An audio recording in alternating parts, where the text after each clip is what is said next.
Standing at the face of a forbidden catacomb, we rejoin our heroes, Cain Ithilden, the half-elf paladin, Master Dish, a wise old monk, the half-orc Korgoth of the unwavering east wind, Finrod Ulrich, the halfling bard, and Krusk Shadowlance, a human rogue.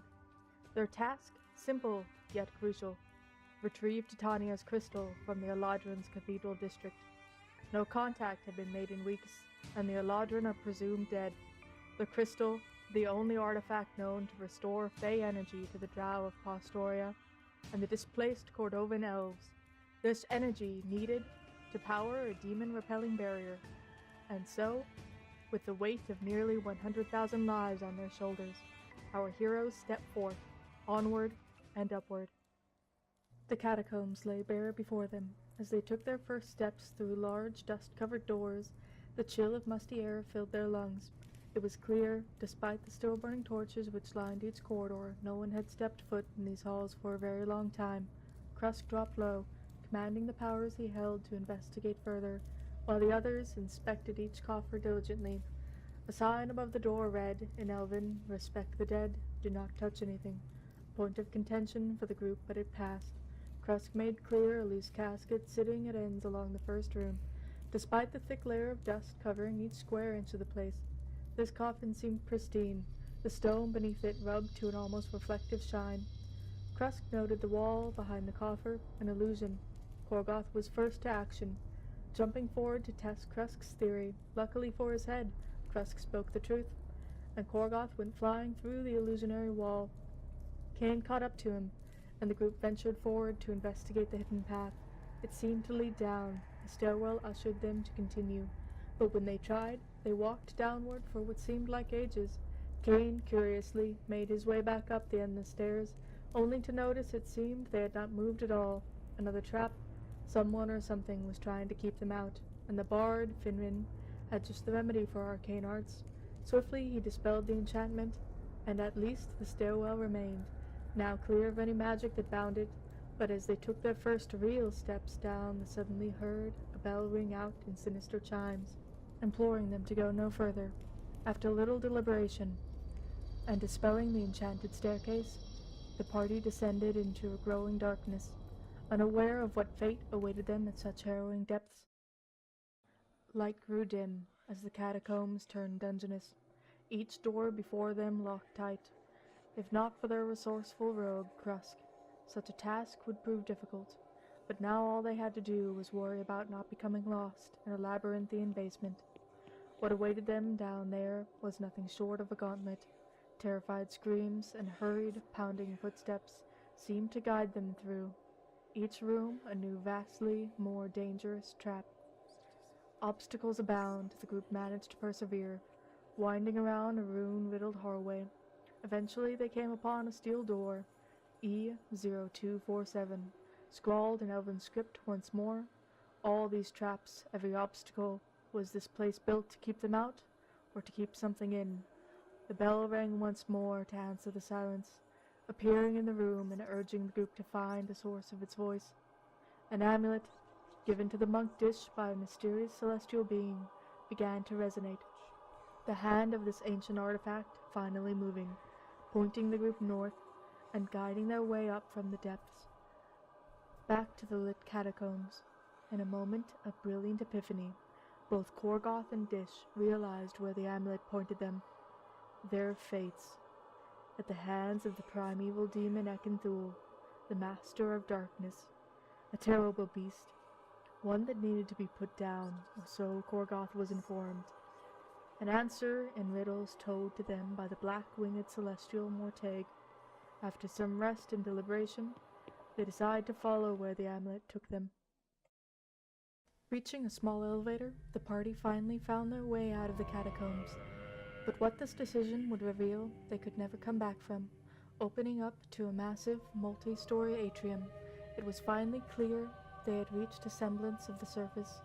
Dim light illuminated the abandoned halls. A spiral stairwell connected each case to a central platform that led them from room to room. On the outside, appearances were lacked to suggest any misconduct. The wing, though devoid of Eladrin, was pristine, Sensing a small pull on the amulet, Dish looked in the direction it pointed him. A large set of double doors, blood seeping through as if from the doors themselves. Keen to take their time, they decided not to heed the amulet's pull and instead investigated their surroundings. Walking up the wooden balcony, the first signs of a disturbance faced them. 2 glass-pane doors opposite each other on this balcony. They could hear fighting coming from the rightmost door and didn't hesitate to burst through. Before them, a black dragonborn, fighting fang and claw against the terrible creatures, living failures. He was injured, but didn't otherwise seem to be having much trouble. Swiftly, the group dispatched these abominations. Kane and Dish spared no time greeting this dragonborn. They soon learned his name, Dax, was sent here by the elf Isaiah to help the group in any capacity. Isaiah regaled to Dax each of his friends' names and likenesses, and somehow their location as well. The group readily accepted Dax's aid, following blood trails out of the room and into the left door. Locked, of course, and easily broken into, they found themselves in a nearly completely incinerated study. Books flown from shelves, the dampened woodwork and furniture all but charred black. At the opposite end of this library, a bloodied and weeks-long dead Eladrin slumped over the file case. Kane approached, turning the body over. It was clear, whatever they were doing in here, the elf was attempting to burn it from the records. The file case itself had been burned, but inside the research notes were left unharmed. Kane took these notes in hand, carefully reading, and then eventually aloud, the information from within. The Eladrin. They had been experimenting on children, orphans, elves of all kind, but to what end? Fearing the worst, fearing he might have been one of these test subjects, Kane began to question his past. Questions that had no answers, not yet. Leaving this room, notes in hand, the group traveled up to the office, unlocked the door. The back end of the room revealed a small metal safe. Krusk, taking every care to crack the safe open, he got a small vial of fire before it went off, destroying what lay within. More notes, more pieces of a grim puzzle. This time, as Kane read them aloud, they dated back nearly 400 years. Of a success, a soulless creature, the creation of something, but what? E0247, they called it. Whatever experiments it went through, the torture was far greater on it than anything recent notes had implied. Kane kept these papers as well, speaking calmly to Dish about what he had learned. Soul infusion, Fey energy, the Feywilds themselves, flesh constructs, and a mentally broken, unliving thing. They decided to try once more to unlock the metal double doors to the south. Succeeding, the group entered into an unlit chamber. Obelisks lined the walls, emerald orbs rooted to the ground, with mithril, reflecting orbs further in. To surround a runic circle bound in chains. Nothing remained in the room that implied any recent activity, no flicker of life.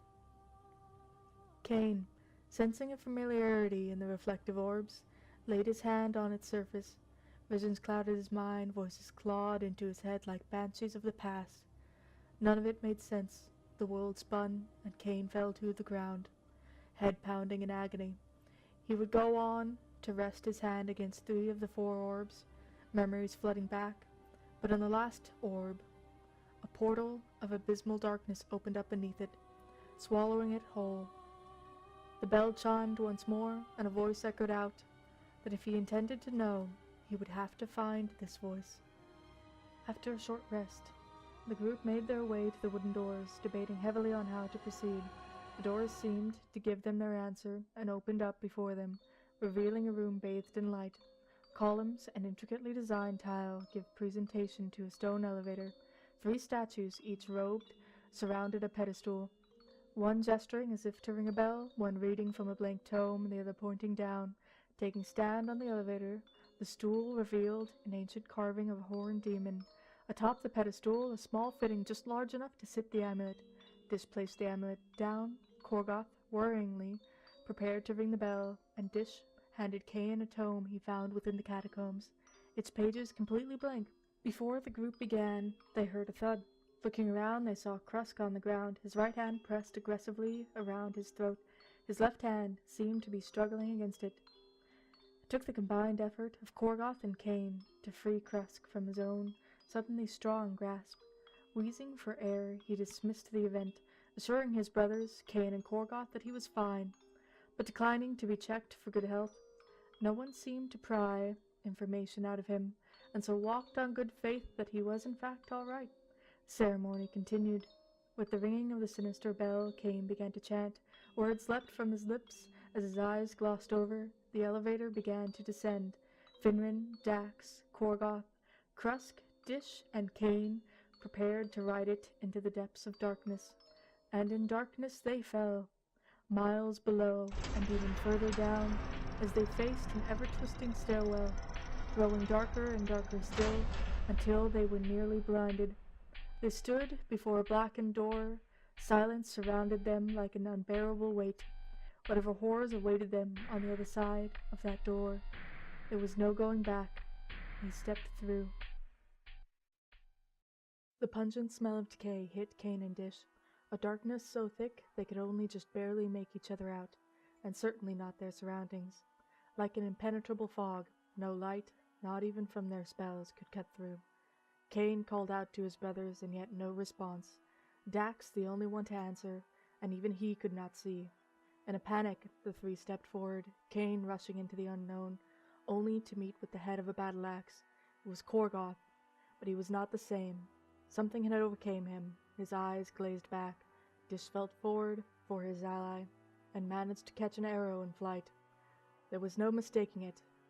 Finrin had just purchased arrows like this, and yet in this darkness they could not find Krusk. Whatever was possessing Finrin and Korgoth may have taken him too. They needed to figure out something, and fast, lest brother kill brother in a lightless underworld. Krusk would eventually cut through the blinding darkness. Dish found him standing beside Finrin in an attempt to snap him out of his madness. Whatever was going on, it was clear Korgoth and Finrin were slaves to their memories. And yet, in the chamber of darkness, Korgoth and Finrin were unreachable. Their own battles, their very struggles, were but an illusion. Yet every blow was true, and with each strike, hit after hit, Korgoth was winning his battle. Just as with his past, he would kill his father, his mentor, but only now he was killing his brother. Cain would not bring himself to harm Korgoth, and yet did not possess the strength to survive his onslaught. Dish, who stood beside Finn, did everything he could to knock the halfling away from his tear-streaked visions. With the help of Krusk and Dash, Finrin would come to. Still reeling from what he saw, his voice reached through to taunt them. They could not save him. They could not even save themselves. Lifting his axe for the final time, as Cain lay helpless, bloodied and knocked to the ground, 4 men couldn't hold back the barbarian. Tears welled in his eyes. For what Korgoth saw was the arena, Gromaz smiling but for the final time. To note the places he would go, the things that he would do, that he was proud of him. And in the old orc's misery, Korgoth could finally see true, the darkness permeating his vision as he pulled his bloodied weapon from Cain's chest. Korgoth dropped to his knees, reaching out to hold his brother in his arms. There was no response, no life in his eyes. The light that was once his had faded away. Every effort they made proved fruitless. Dish reached out to pour healing life into Cain and awaken him. Yet nothing leapt from his fingers. It seemed life had wholly abandoned them here, if it ever followed them to begin. In desperation, Krusk let his demonic blood drip into Cain's wounds, in some last effort to bring life back to him. Yet was left wanting. Cain's soul was gone, his journey had ended. They could not reach him, not where he was.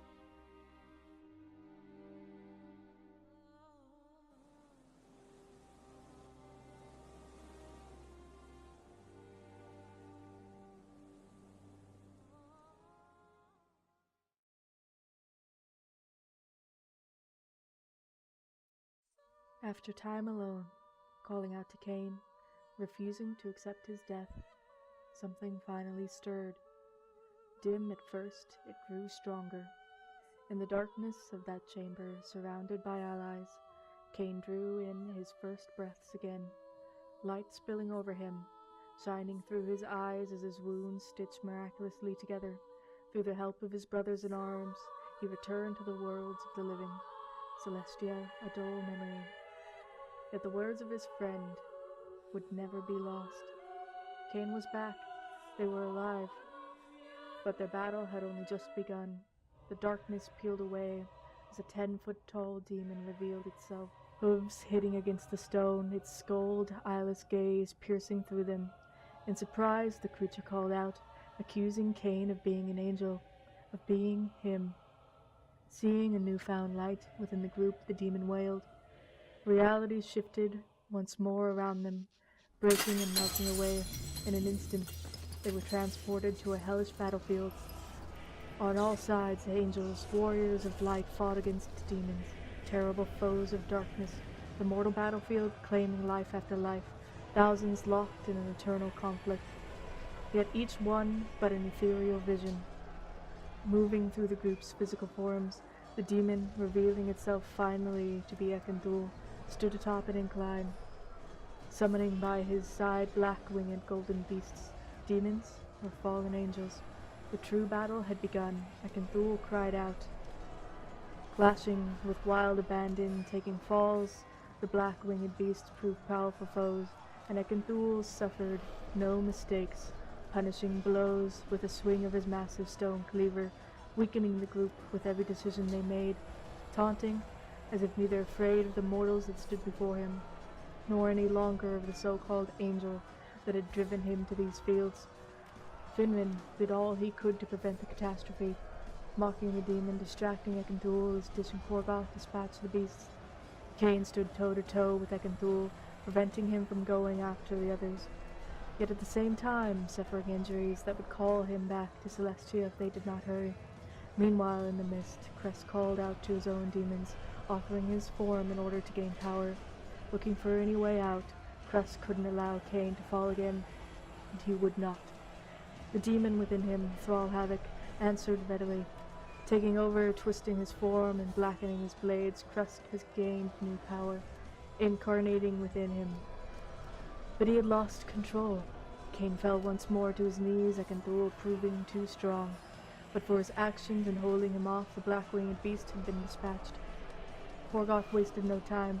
In a white-hot rage, as Dish approached to assist Cain, Korgoth leapt through the air, dealing a crucial blow to Edmunde, cutting through his aura of darkness and cleaving into his body.